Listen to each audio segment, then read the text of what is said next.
Mesdames et messieurs, bonsoir. Monsieur le ministre de l'Artisanat, de la Culture, de l'Industrie hôtelière et du Tourisme.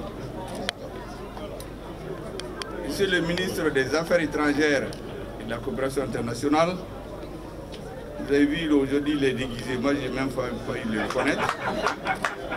D'habitude il est en tenue de travail, veste costume. Qu'on ne le connaisse pas aujourd'hui, il s'est mis en tenue traditionnelle, il est déguisé aujourd'hui. Donc j'ai failli ne pas le reconnaître. Le conseil spécial du président de la transition, lui je le vois souvent ici. Je me demande entre lui et moi qui est le plus fréquent à Ségou. Sauf que j'ai appris ce matin que j'ai pris 2 femmes ici à Ségou. Il faut commencer par une d'abord. Et ils sont allés directement à 3. Monsieur le gouverneur de la région de Ségou, monsieur le gouverneur de la région de Mopti, quelqu'un a dit entre Ségou et Mopti, il y a quelque chose que nous on cherche à comprendre. Je sais que Mopti a relevé un des plus grands défis de l'histoire du Mali. La biennale que les autres régions ont préparée en 3 ans, Mopti l'a préparée et l'a réussi de mettre en 3 mois. Il a non seulement réussi, mais il a permis de vendre l'image du Mali. Le Mali qu'on disait infréquentable a montré ce qu'il a de plus profond, sa culture. Et pendant des mois, à la télévision nationale, je crois que chacun se faisait le plaisir de voir chaque région en train d'exposer ses capacités en art et culture. Et quand Ségou a été là-bas, dans toutes les régions, je ne sais pas, ils se sont entendus à Mopti. En tout cas, Ségou est sorti premier. Et puis un jour à Bamako aussi, Ségou va là-bas la coupe du président de la transition. Ségou va prendre aussi le Vienne. J'ai dit, bon, si vous me donnez 2 femmes ici au lieu d'une femme, allez-y vous expliquer à côté de mes épouses. En tout cas, moi je n'ai pas beaucoup d'explications à donner. Je préfère les dire devant tout le monde pour ne pas avoir des problèmes à la maison. Monsieur le gouverneur de la région de Ségou, monsieur le maire de la commune urbaine de Ségou, monsieur le préfet du cercle de Ségou, vous savez, la commune urbaine de Ségou, en plus de ceux dont je vous ai déjà parlé, il vient de me désigner citoyen d'honneur. C'est vraiment une marque de confiance que je mesure à sa juste valeur. C'est une marque de confiance au travail du gouvernement, de toute l'équipe que je dirige sous la haute conduite du président de la transition. Monsieur Mamou Dafé, président de la Fondation Festival sur le Niger. Vous savez, tout le temps on parle de lui. Certains ne le connaissent pas. En réalité, moi je ne le connaissais pas. Je l'ai connu il y a 2 ans. Mais il y a une chose que je retiens. Vous savez, l'histoire là, c'est les hommes qui la font. Il y a l'histoire d'un peuple. Et sur une question donnée, il faut que des hommes s'arrêtent et qui tracent la ligne. Et que tout le monde suive. 20 ans, ce n'est pas 20 jours, ce n'est pas 20 minutes. Le fait que pendant 20 ans, Ségou est mis en relief à la République du Mali. Pendant la même période. Je sais qu'il y a beaucoup de gens à Bamako qui veulent venir passer la semaine à Ségou. Par ces temps qui courent, organiser un tel festival, inviter ses amis qui viennent de partout, c'est une marque de confiance, une marque de foi à l'avenir du Mali. Je voudrais donc le saluer et le remercier pour sa persévérance. Dans la vie, tout ce qui est important, c'est sur la durée que ça s'impose. Je voudrais lui souhaiter bonne chance. Et peut-être dans 40 ans, on va retrouver un autre. En tout cas, moi, je ne suis pas sûr d'être là dans 40 ans. Et ça sera quelque chose de permanent au Mali. Monsieur le représentant de l'UNESCO, vous savez, lui, Souvent, je me demande s'il ne parle pas Bambara. Les Ségoviens, là, je crois qu'il valait mieux lui donner 2 femmes que moi. Parce qu'il est tellement fréquent. Partout où je vais, je le trouve en tenue traditionnelle. Souvent, j'ai envie de lui parler l'oreille en me demandant qu'il comprend un peu. Mais le Bambara, je sais qu'il connaît bien. Les femmes Bambara ont dû lui apprendre comment on le parle bien, surtout quand il veut dire des jolis mots que les femmes aiment entendre. Mesdames et messieurs, les membres du cabinet du ministre, mesdames et messieurs de la presse, chers artisans, la presse et les artisans, vous savez, on parle beaucoup, mais c'est eux qui nous font connaître. Je vois ma vieille grand-mère dans sa case aujourd'hui, en train de regarder la télé, comme si elle était là. Ça, c'est grâce aux hommes de presse. Je voudrais les saluer et les féliciter. Mesdames et messieurs, venir à Ségou est toujours un plaisir renouvelé. Et je me réjouis de l'occasion que m'offre la présente cérémonie solennelle d'ouverture de la 20e édition de Ségou Art Festival sur le Niger. Cité légendaire des Balanzans, Ségou, ville chargée d'histoire, capitale du royaume Bamana, symbole de la puissance, mais aussi du Maya et du Dambé. Nous voici donc réunis pour montrer à la face du monde que le Mali est bien là, malgré les complots diaboliques, malgré l'obstination machiavélique à nuire à notre peuple. Le Mali, pays des hommes d'honneur, béni, triomphera toujours de ces forces du mal. Et aujourd'hui, je le dis souvent, notre armée, nos hommes en tenue, quel que soit le corps où ils appartiennent, ils ont eu l'ordre de l'histoire. Les Maliens avaient tout perdu. Vous savez, quand on perd la confiance, vous avez tout perdu. On avait perdu confiance en nous. Un jour, les militaires se sont levés contre toute attente. L'armée malienne, comme un seul homme, en taisant toutes ces divergences, a décidé de restituer à notre peuple son honneur et sa dignité que certains croyaient perdue à jamais. Nous les avons récupérés à jamais. Terminé. Et ça, c'est nos forces armées et de sécurité. Mesdames et messieurs, je suis particulièrement heureux de présider la cérémonie d'ouverture de la 20e édition de Ségou Art Festival sur le Niger, qui s'impose comme l'un des rendez-vous culturels les plus importants du continent, faisant de Ségou incontestablement l'une des capitales africaines de la culture. Je suis impressionné de voir à Ségou toutes ces hautes personnalités du monde et de la culture venues d'Afrique et du monde. Merci d'être venus partager ces moments avec nous. Je disais tantôt qu'être au Mali par ces temps qui courent, c'est un acte de solidarité, c'est un acte de foi. Parce qu'on a mis dans la tête de beaucoup que le Mali est isolé. Le Mali n'est isolé de personne. Celui qui se ferait isoler, ça c'est son affaire à lui. Mais nous, on n'est pas isolés. Et votre présence ici prouve très bien que le Mali est debout, que le Mali est debout dans le concert des nations africaines. Je voudrais vous transmettre, mesdames et messieurs, les salutations fraternelles et amicales du président de la transition, à nos hôtes, pour l'honneur qu'ils nous font en participant à ce festival, symbole du dialogue culturel et d'intégration. Mesdames et messieurs, né en 2004, Ségou Art Festival sur le Niger souffle cette année ses 20 bougies. Ségou Art Festival sur le Niger, c'est 20 ans de succès fulgurant, 20 ans de partage, de tissage, de rencontres, de brassage et d'intégration. 20 années au fil desquelles le festival s'est densifié, démontrant la belle preuve de sa maturité. À ce titre, Ségou Art Festival sur le Niger, comme bien d'autres initiatives culturelles, sont des manifestations de notre conviction inébranlable du rôle fondamental de la culture dans le processus de développement. Il n'y a pas de développement sans la culture et pas de culture sans le développement. Vous avez un homme, quand il a tout perdu, il a tout perdu. Tant qu'il est vivant, qu'est-ce qu'il lui reste? Sa culture. C'est la chose qu'on ne peut pas lui enlever. Et c'est pour cela que nous disons très souvent au niveau du gouvernement, et le président le rappelle souvent à nous autres, que même si l'armée prend tout le pays, la force militaire seule ne peut pas être un pays. Il y a un moment décisif de l'histoire où notre armée doit marquer son territoire pour remettre le peuple malien au centre de la grande histoire de l'humanité.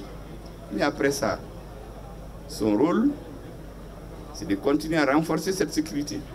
Mais c'est les hommes et les femmes de diverses cultures, c'est eux qui vont faire le pays. Et c'est pour cela que souvent je dis, ces derniers moments, depuis 6 mois, tous mes discours, c'est sur l'histoire du Mali qu'on nous a caché. Les liens qui utilisent les différentes nations. En dehors de ça, je ne me prononce jamais sur les débats politiques, sinon politiciens, qu'il y a dans la capitale ou dans certaines contrées. C'est fait exprès. Parce que j'ai dit aux autres, aussi longtemps que des Maliens sont en train de donner leur sang, de donner leur vie, pour que nous ayons un État, personne ne doit polémiquer sur quelque chose que ce soit. Toutes les couleuvres, il faut les avaler. Tout ce qu'il faut. Parce que l'essentiel, la contradiction fondamentale que le peuple malien a à résoudre aujourd'hui, c'est d'avoir un pays. Si vous n'avez pas un pays, tout ce qu'on reproche au pouvoir va continuer. Je sais qu'il y a beaucoup de choses qui se font, qui ne sont pas normales. Des choses qu'on a combattues d'ailleurs, et qui sont en train de prospérer souvent. Mais tout cela, c'est secondaire par rapport au pays, par rapport au sang qui était donné de certaines populations. Des civils souvent sur lesquels on tombe, nuitamment, au grand jour, gratuitement on les tue par centaines. Des forces négatives qui s'associent à des forces criminelles étrangères pour tuer les Maliens. Ce qui s'est passé avec le bateau Tombouctou, vous croyez que c'est le hasard? C'est des services secrets étrangers qui se sont accoquinés avec des Maliens pour tuer d'autres Maliens. Voilà ces messieurs qui disent ça, qui l'assument et qui vont fanfaronner quelque part où il se trouve un Banyamaga. Quand on se marie là, vous trouvez une femme, la femme là qui fait les Banyamaga là. Donc le Mali a un accord, il y a un médiateur qui est Banyamaga, et le mari et la femme là, il dit que quelqu'un il veut divorcer. Et la femme se lève et dit qu'elle divorce. On est en train de l'attraper pour s'entendre les conditions de divorce. Et bien, non, il faut qu'on vienne le voir. Le Mali n'ira voir aucun criminel. Il n'a intérêt à venir se rendre à la justice malienne. Toute personne qui a le sang malien sur les mains, c'est terminé. Il faut qu'il paye à la justice malienne. Et que le peuple malien lui accorde son pardon. Nous sommes un grand peuple. Ce n'est pas la première fois. Et d'ailleurs, ceux qui nous invitent à cela, ils oublient un peu leur histoire. Dans les années 90, l'Algérie a tenu grâce à son armée. C'est pourquoi je dis souvent, l'armée c'est la colonne vertébrale d'une nation. Vous pouvez couper les bras, les oreilles, les ongles. Quand vous cassez la colonne vertébrale, il n'y a plus d'hommes. C'est l'armée qui les a permis de tenir. Aujourd'hui, c'est notre armée qui nous a permis de tenir. Mais quand ils ont ramené la paix, ils ont demandé de se réconcilier. Il s'est trouvé des catholiques de bonne foi, certainement, de l'église Saint-Edigio, qui a dit qu'elle va faire l'entremetteur entre le gouvernement algérien et les opposants. Mais l'Algérie, très soucieuse de son intégrité, de son indépendance, de sa souveraineté, a dit clairement qu'il n'est pas question pour le gouvernement algérien d'aller dans un palais négocier avec des adversaires politiques. Mais chez nous, ce n'est pas des adversaires, c'est des criminels qui ont tué des Maliens. Ils ont du sang des Maliens sur les mains. Vous allez les héberger et éviter un gouvernement aussi important pour son peuple pour aller négocier avec ces gens. Négocier quoi? Il n'y a rien à négocier. Nous avons le sens de l'histoire. Nous avons aussi le sens des événements. L'Algérie, c'est un pays frère. C'est un pays voisin. Les frères et les voisins, là, vous ne les choisissez pas. Vous laissez les trouver. Vous pouvez choisir vos amis. Eux, ils sont frères, voisins et amis. Nous continuons à croire que c'est un peuple ami. Les contingences entre les hommes politiques qui viennent, ils sont mécontents, ils racontent, souvent ils disent des choses qui ne correspondent pas à la vérité, ne doivent pas nous perturber. Il y a des peuples qui cèdent, nous ne cédons pas. Nous sommes un peuple d'histoire. Nous ne céderons pas aux provocations. Mais personne ne doit plus croire qu'il peut transformer le Mali en un État vassal sur lequel il vient essayer, comme on dit, un paillasson, sur lequel il vient essayer ses pieds. C'est terminé. Lorsque devant l'histoire, notre peuple était amené à prendre ses responsabilités, tout le monde se rappelle ici. Pour ceux qui ne le rappellent pas, je le rappelle. J'ai la lettre que le général de Gaulle a écrite au président Modibo Keïta pour lui dire que si jamais le Mali continue de soutenir le Front de Libération Nationale, la France va être obligée de tirer les conséquences. Le président a mis la lettre dans les tiroirs et nous avons continué. Nous avons non seulement soutenu, nous avons créé une base de l'ALN au nord du Mali. C'était à Gao. C'était l'ancien président Bouteflika qui était là-bas. Nous sommes allés plus loin. Nos soldats sont allés faire le corps à corps sur le terrain avec le colonisateur français jusqu'à l'Algérie recouvre son indépendance. Est-ce qu'on pouvait imaginer, si on a un peu de sens de l'histoire, que ce pays-là, nous allons le considérer comme un pays ennemi? Jamais. Certains peuvent l'oublier, mais nous ne l'oublions pas. Nous sommes un vieux peuple. Nous ne sommes pas un peuple fabriqué par la colonisation. Notre histoire, nous ne la laissons jamais. Parce qu'in fine, c'est ça qui compte. Aujourd'hui, il y a des bagarres entre les pays du Maghreb. Ça, c'est un problème personnel entre eux. Mais dans les années 80, lorsque le Maroc a rompu avec tous les pays africains, à cause de l'affaire du Polisario, le Maroc n'a pas rompu avec le Mali. Certains ont dit, mais pourquoi? Vous savez que le roi du Maroc, c'est qu'il a répondu aux autres. Il dit, il a le sens de l'histoire. Le Mali et le Maroc, ce n'est pas une affaire de 10 ans, de 20 ans, de 100 ans. Il se rappelle des siècles. Et donc, il ne va pas prendre des décisions hâtives. Je voudrais inviter tous ces grands peuples qui ont une grande histoire. Chaque fois que vous posez des actes, pensez à l'histoire. Lorsque nous avons, avec la confiance des Maliens et les orientations du chef de l'État, nous avons pris sur nous-mêmes, en le cachant d'ailleurs même aux diplomates, jusqu'à lançant cette bamba à fragmentation qu'on a su après que ça s'appelait laisser en plein vol. Lorsque ça a été dit, vous savez que le président algérien a dépêché son ministre des Affaires étrangères qui est venu directement dans mon bureau pour apporter les remerciements, les encouragements de notre frère algérien. Ce jour-là, quand on s'est séparés, qu'est-ce qu'on s'était dit?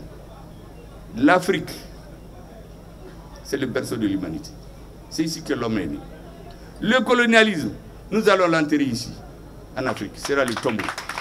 L'Afrique, le berceau de l'humanité, l'Afrique, le tombeau du colonialisme. C'est sur ces faits-là que nous sommes donnés des accolades. Je l'ai accompagné dans son avion, il est allé saluer le président et il est retourné. Est-ce qu'on peut imaginer quelques années après, tout ce grand roman, cette grande épopée historique, nous allons la dilapider pour donner satisfaction à quelques voyous qui ne savent pas à qui ils doivent se référer. C'est pour cela d'ailleurs que le patron de la rébellion là-bas, je lui ferai l'honneur de l'appeler, Al-Gabassi Intala.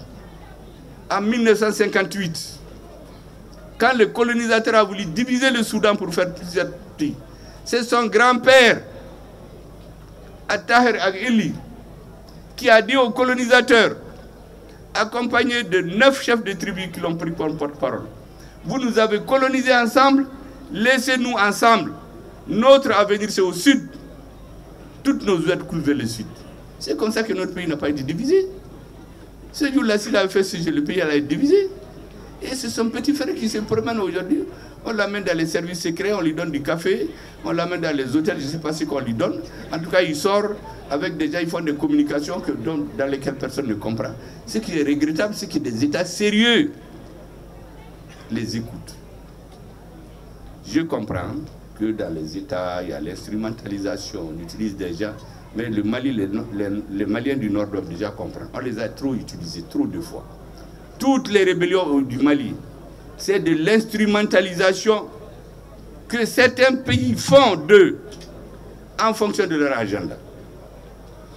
La rébellion de 2012, l'un des grands patrons a dit clairement que c'est la France qui leur a proposé de déstabiliser le Mali. Et ils vont leur créer un État. Le ministre des Affaires étrangères de Nicolas Sarkozy, Alain Juppé, je préfère les nommer, a dit sur LCI en 2013 que son dernier voyage au Mali, c'est en février 2012. Il a dit au président Amadou Toumani Touré, il faut donner l'autonomie aux Touaregs du Nord. C'est le ministre qui le dit. Mais avant, il y a eu des débats secrets dans leur Sénat. La présidente de la commission des affaires étrangères, Elisabeth Guigou, qu'est-ce qu'elle a dit? Il faut un plan d'autonomie du Nord. Donc on ne vient pas nous pomper l'air ici. Nous savons ce qui se fait, ce qui se dit, et nous regardons très bien. Parce que certains croient que quand ils mettent dans les livres, là, on ne voit pas. Quand ils ont divisé le Mali en 2014, ceux qui ont organisé ça sont en train de fuir leur mémoire aujourd'hui. Moi, je les lis, j'ai vu comment ils ont divisé le Mali. Il faut qu'on nous laisse en paix. Qu'on nous laisse en paix. Que nos frères du Nord reviennent. La case, là, l'armée a éteint le feu. Maintenant, nous allons la reconstruire, mais c'est tout le monde. Personne ne sera exclu de cette grande épopée de la nouvelle histoire du Mali. Vraiment, je veux que cela soit entendu et très clair. Et je dis au passage à nos frères de la CEDEAO, n'agissez pas par procuration. Faites attention. Tout pays, toute personne, l'histoire a démontré, qui s'attaque au peuple malien, qu'il soit de l'intérieur et de l'extérieur, ça ne se termine jamais bien pour eux. Et notre doctrine, c'est que nous ne mêlons jamais des affaires d'autrui. Mais celui qui nous attaque, j'ai l'habitude de dire que nous sommes un peuple de guerriers. Nous savons nous défendre. Non seulement nous défendre, mais défendre nos frères, défendre nos parents, défendre notre maison, défendre notre unité et défendre notre dignité. Que la CEDEAO arrête d'agir par procuration pour nous intimider. En passant par nos frères, on prend 3 balles, on vise le Niger. Une fois qu'il tombe, deuxième balle le Burkina. La troisième balle, nous savons à qui c'est adressé, c'est au Balaba, c'est au Mali. Et c'est pour ça que nous avons été très clairs dès le début. Ne touchez pas un cheveu du Niger. Celui qui touche un cheveu du Niger, nous allons raser ta tête. Pour le reste, les gens sont allés dans les combinaisons au niveau international pour essayer de nous encercler avec des résolutions bidons qui ne correspondent à aucune légalité. Et notre ministre d'État, notre ministre des Affaires étrangères ont donné l'estocade à tel point que je crois que les gens ont eu Nyanamira, quoi. C'est-à-dire qu'ils ont eu des vertiges. De peur que, quand on lit la déclaration, j'ai dit, mais ça c'est quoi ça? C'est un gouvernement qui s'adresse au peuple malien. Mais il faut parler au gouvernement malien. Le peuple malien ne s'est jamais adressé au gouvernement algérien. Mais il faut une lettre où il s'adresse. J'ai dit, ça c'est les effets de coups de poing du ministre des Affaires étrangères du ministre d'État. En tous les cas, ce que je voudrais dire aux uns aux autres, nous sommes un peuple de paix. Nous ne voulons la guerre avec personne. Nous voulons juste qu'on nous laisse exister comme l'autre peuple le veut. Nous ne voulons plus jamais que quelqu'un vienne nous imposer ce qu'il faut faire. C'est à notre peuple de le décider. C'est toute notre demande. Il n'y a rien d'autre. Et quand nous avons vu que les gens ne veulent pas comprendre, nous avons dit que nous quittons la CEDEAO. C'est un enfant qu'on a mis au monde ici. La CEDEAO est née ici en 1975. C'est le président du Nigeria, Yakuba Gowon, et le président du Mali, Moussa Traoré, dans une discussion informelle politique, qui ont conclu la nécessité de créer cette organisation. Ensuite, ils sont allés chez les autres. L'IDC n'avait pas été partagé, n'avait pas mûri, mais les autres l'ont partagé. Tous les autres chefs d'État, il y a des mal, la Mizara et d'autres. Et c'est devenu finalement une idée africaine qui appartient à tout le monde. Vous n'avez jamais vu une mère tuer son fils? Lorsque tout le monde rejette un enfant, la mère ne tue jamais l'enfant comme ça. mais ne donne pas droit à l'enfant d'aller prendre le couteau d'un ennemi pour venir poignarder sa mère. Nous ne le permettrons pas. Nous avons décidé de rompre ces relations sur papier. Le reste, on va faire face à face. On verra. Nous savons que l'histoire est notre allié. La vérité est notre allié. L'AES finira par s'imposer dans la sous-région. Inch'Allah. Pour le reste, je voudrais vous saluer et vous dire que le thème de votre jeunesse, de votre édition, jeunesse et tradition, vient à point nommé. Elle est exactement ce que nous voulons aujourd'hui. Nous voulons une jeunesse résolument tournée vers l'avenir, mais qui est fortement ancrée dans ses racines profondes. Parce que c'est ce qui fera un État. Ce n'est pas jeunesse, culture, Wikipédia, là, comme je dis, qui ne connaît ce qu'elle voit sur Internet, mais une jeunesse profondément ancrée dans nos traditions. Voilà ce que je voulais vous dire, Monsieur le Président, Monsieur le Ministre, à tous les festivaliers, et vous dire que nous sommes très, très, très heureux. Ce que nous voulons, je termine par ça, à la fin de cette transition, que chacun d'entre nous, en âme et conscience, dans le fond de sa maison, puisse se dire, ces hommes et ces femmes qui ont dirigé le Mali à un moment donné de son histoire, peut-être qu'ils n'ont pas fait tout ce qu'ils veulent, mais entre Dieu et moi, je sais qu'ils ont fait ce qu'ils peuvent pour relever le Mali qu'ils ont trouvé malade, pour le faire asseoir, pour le faire marcher et le faire courir dans le peloton des nations africaines. Merci bien, la science.